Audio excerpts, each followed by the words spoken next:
था, सरकार पहले भी जागी हुई है, जागी है तभी तो बचा रही है। सो रही होती तो गिरफ्तारी हो जाती। इस देश की कानून की किताब में अगर पहली ही लाइन नहीं पढ़ी जा रही है तो हम ये पन्ना ये कहकर नहीं पलटने देंगे कि ये राजपूतों की लड़ाई है। मैं तो इंसाफ मिले चाहिए, मैं सीधा आदमी हूं, मैंने कुछ नहीं किया, मैं शिलाजीत की रोटियां खाता हूं क्या, तमाम बहानेबाजी चलेगी नहीं। इस देश में कानून पहली लाइन से लागू होगा। इस आदमी को जेल के सलाखों के पीछे जाना होगा, तरीके चाहे जो हो। अगर सरकार इस मामले में इंसाफ नहीं करती तो किसान आंदोलन में भी 26 जनवरी को इतिहास लिखा था। ये बेटियां लाल किले की प्राचीर से इस देश के प्रधानमंत्री से पूछेगी कि कानून की वो कौन सी कमजोरी थी कि ब्रजभूषण शरण सिंह की चौखट पर जाकर उसने घुटने टेक दिए थे। काली पट्टी बांधने से जी फर्क पड़ा है सूरज की रोशनी को, फर्क पड़ा है इंसाफ की चमक को, फर्क पड़ा है न्याय की धुरी को।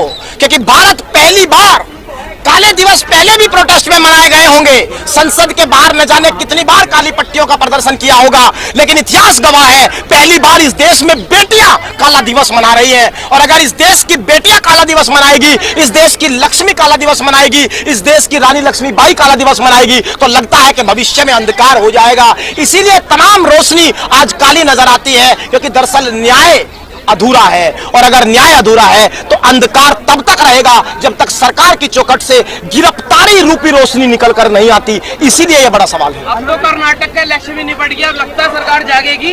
देखिए हमें लगता है कि कर्नाटक इलेक्शन मुद्दा नहीं था, सरकार पहले भी जागी हुई है, जागी है तभी तो बचा रही है। सो रही होती तो गिरफ्तारी हो जाती। भाई कानून क्या कहता है? कानून कहता है गिरफ्तारी होनी चाहिए, सरकार जगी है शायद इसीलिए गिरफ्तार नहीं हो रहे हैं। एक बात आप समझ लीजिए, इस देश की कानून की किताब में अगर पहली ही लाइन नहीं पढ़ी जा रही है तो हम ये पन्ना ये कहकर नहीं पलटने देंगे कि ये राजपूतों की लड़ाई है। मैं तो इंसाफ मिले चाहिए, मैं सीधा आदमी हूं, मैंने कुछ नहीं किया, मैं शिलाजीत की रोटियां खाता हूं क्या, तमाम बहानेबाजी चलेगी नहीं। इस देश में कानून पहली लाइन से लागू होगा। इस आदमी को जेल के सलाखों के पीछे जाना होगा, तरीके चाहे जो हो। अनुराग ठाकुर के रोडों पे न्याय थोड़ी मिलेगा, घर जाइए हो जाएगा कानून के तहत। अनुराग ठाकुर की पूरी बात कर लेते हैं। अनुराग ठाकुर ने कितने बयान बदले मैं आपको बताता हूं। सबसे पहले जनवरी में जब ये बच्ची आई थी तो यहां मिलने सबसे पहले अनुराग ठाकुर ही आए थे।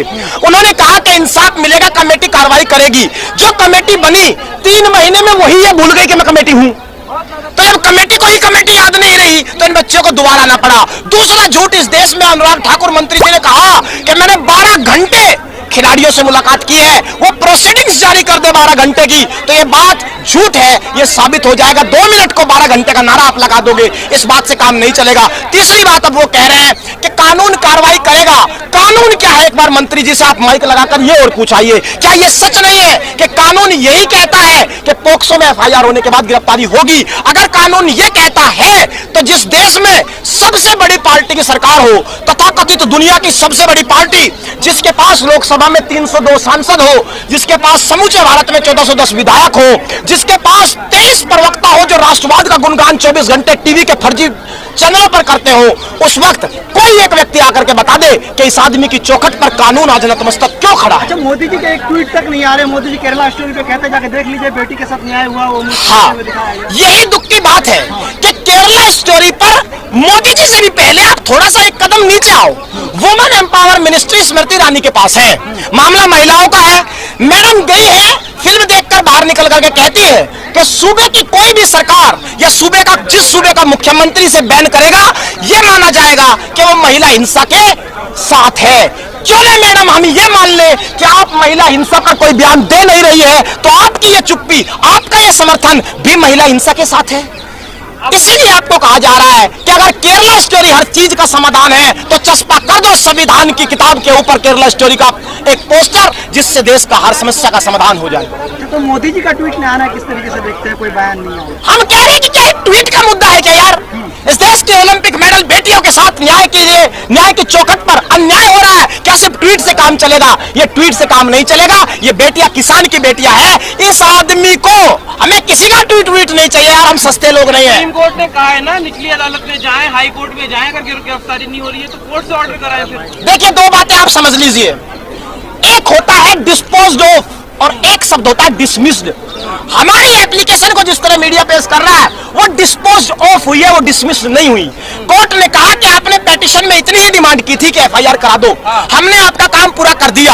दूसरी बड़ी बात, अगर हमें सिर्फ कोर्ट से ही न्याय चाहिए होता तो हम महंगे वकीलों के पास आते, गांधी के रास्ते पर चलकर सड़क पर संघर्ष नहीं करते। हमारा सवाल देश की सरकार से है और भारत की संविधान सभा ने यह सुनिश्चित किया था कि इस देश में न्यायपालिका, कार्यपालिका और विधायिका 3 अभिन्न अंग है।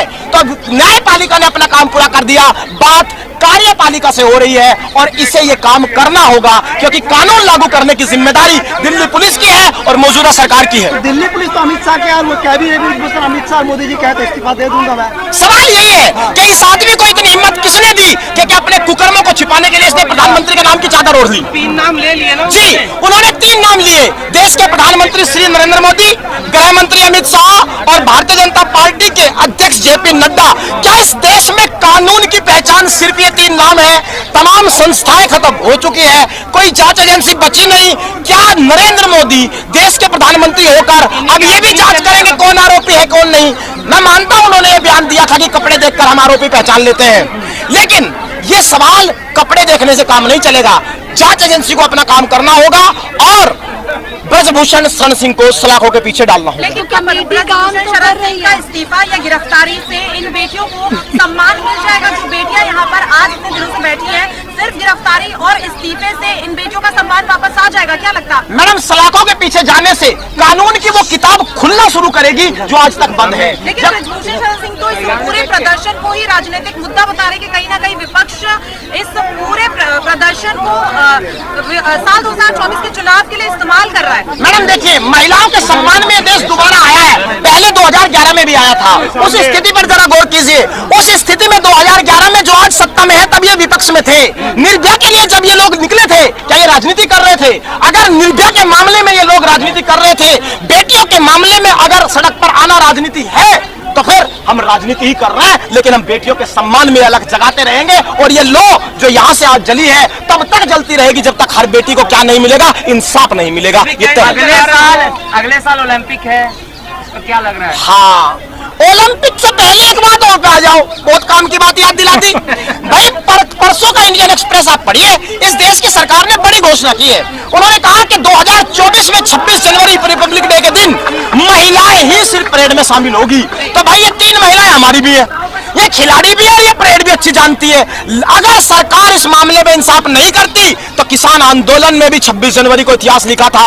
ये बेटियां लाल किले की प्राचीर से इस देश के प्रधानमंत्री से पूछेगी कि कानून की वो कौन सी कमजोरी थी कि ब्रजभूषण शरण सिंह की चौखट पर जाकर उसने घुटने टेक दिए थे। ये बेटियां पूछेगी कि जब सूरज उगता था, जब इस देश में बेटी पढ़ाओ बेटी बचाओ का नारा लगता था, उस वक्त जंतर मंतर की सड़कें से खिड़कियां बंद प्रधानमंत्री कार्यालय की क्यों हो गई थी? ये बेटियां पूछेगी कि हर नन्ही गुड़िया को इंसाफ कब मिलेगा? मोदी की उसी लाल किला से तो बेटी बचाओ बेटी पढ़ाओ की बात करते हैं। हाँ, उसी लाल किले से ये भी करेंगी।